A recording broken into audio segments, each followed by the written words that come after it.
Hi, this is Brett Tadke. We're back here at Blog World Expo in Las Vegas at the Las Vegas Convention Center, and joining us is Mr. Lee Odden from TopRank Marketing Blog, or just TopRank, I guess you go by. Sure, TopRank Marketing. TopRank Marketing. He's the CEO over there, well known in the search space, well known, I'm sure, to our Webmaster World crowd. Everybody reads you. Hopefully not too infamous. No, not infamous. Everybody loves your site because you bring some really unique stuff. You've really gotten some good interviews and some good email work here the last few years with a lot of top people. You speak at a ton of conferences. You're speaking later today here at Blog World on a panel. Yep, exactly. Yeah, well, there's a session on SEO and new media, and I'm going to be moderating a panel of what I consider to be, perfect SEO blogger rock stars for an event like Blog World Expo. We've got Michael Gray, Gray Wolf, and we also have Stefan Spencer from Net Concepts, two pretty formidable SEO authorities, and also well-known bloggers in their own right. And we also have Brian Clark from copyblogger.com, which is one of the most popular blogs in the world. Right. So we're going to talk about initially, myths about SEO, a lot of common mistakes that bloggers make when they want to attract more search traffic to their sites and that sort of thing. Right. And then we'll talk about some tools and tactics, and then we'll round things up with some blog reviews, where we'll have the audience actually give us their URLs of their blogs, and the panelists will kind of do a live blog, a live critique. Site review. Yeah, should be good. You do quite a bit of video yourself with a smaller handheld camera. How has that been working out for you? Yeah, it's worked out really good, and I probably should have invested in the $15,000 rigs like Michael McDonald at Web News and those guys, and you guys have probably invested in. But yeah, I like a little handheld camera. It slips in my pocket, and I like doing little micro content types of interviews. Actually did one with you at PubCon a couple of years ago. And lots of other people that we've all heard of. And it's kind of fun to just sort of, prep them a little bit, but then be a little spontaneous, 1-2 minutes, easy to embed in a blog post. They tend to rank really well for the interviewee names. I like promoting other people. I really do, and I love this industry, and I just think it's just one more way to draw attention to people that are doing something that's interesting. Right. And how well has that worked for you, though? Are you getting a ton of traffic still out of YouTube on those? I don't know that we get so much traffic on YouTube, but we'll embed the videos on our site, and of course, keywords in the titles, and we get. Here's kind of what we do with videos as far as, and I was talking before about digital asset optimization, whatever.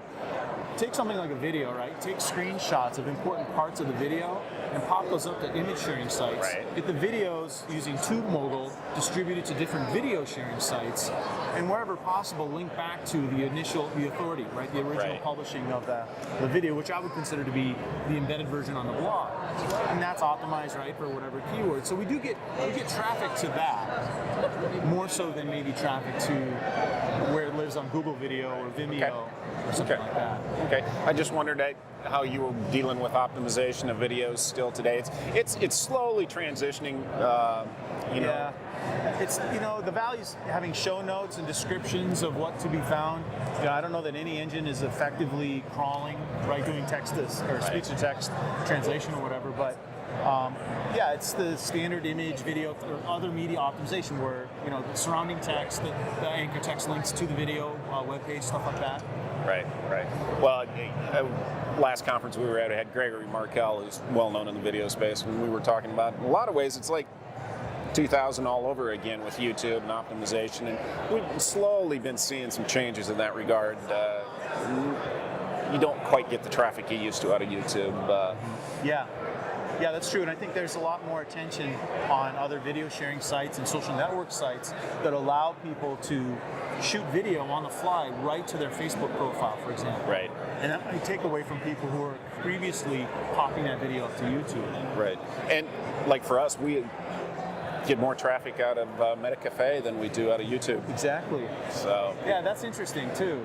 It just depends on the type of content and the target audience, I think. and it's like anything else, right? You've got to test and measure, Right. and find out what works. And a lot of people are talking heads at conferences are going to talk about stuff, but you know what? It comes down to testing. You're an advocate of that. Right. So. Well, that's the beauty of Mogul is it shoots it out there to all them sites, so you don't have to do it. It's got great tracking results, and you can see who's tops in the business. So now you were recently at OMA in New York, up there for Web 2.0, whole ad week kind of thing. What was kind of the buzz up there? Wow, it was the biggest cluster of buzzwords. That was the buzz, huh? Oh my God, transparency and authenticity and engagement and ROI and oh my God, it was crazy. Social media, as it plays into advertising, was talked about quite a bit, and a lot of advertisers are hearing about how popular social is in terms of community and engagement and all that. But I just used the buzzword. But they were trying to figure out, well, how to best deal with that. I mean, because a lot of advertising campaigns, they're campaigns, right? They're short-lived efforts with a desired outcome. And social media marketing is something more like akin to SEO, where it's an investment. And it pays long-term dividends by building a community.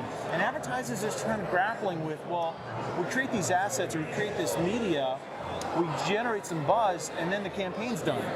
And it's like they need to keep it going. Right. So that's something that I thought was insightful for advertisers to understand. Right. Well, we've gotten so used to this measuring ROI on the web that, they want to measure everything. And social media, it's kind of tough to measure. You kind of got to throw it all out there at the wind and see what comes back to you. Yeah, it comes down more branding, brand value, the notion of recommendations, measuring influence is kind of a new thing. I mean, you look at how Google measures influence of web pages, right? PageRank and all that. And, within social media, there are ways to measure influence. So if I run an ad on a blog, wouldn't I want to run an ad on a blog that's got more influence than maybe another that might have more traffic?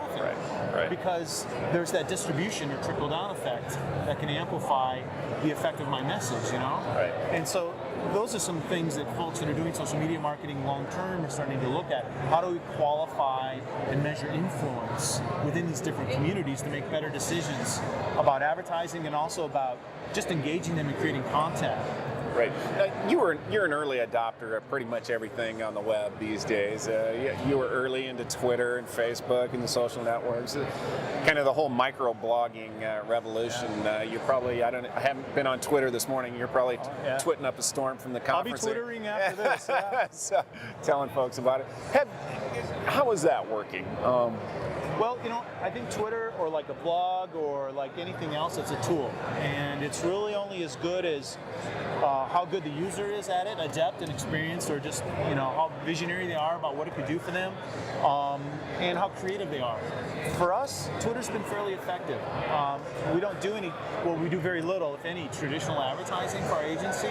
And so a lot more of our lead generation is about creating goodwill and relationships and pass along from other people through referrals and connecting. I'm a big connector. I believe in connecting people. It has nothing to do with me. I love sending leads to other SEO firms, social media consultants, and pay-per-click agencies. It's cool with me.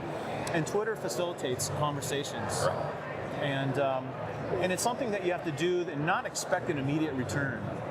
I thought Twitter was the silliest darn thing I ever heard of when I first heard of it.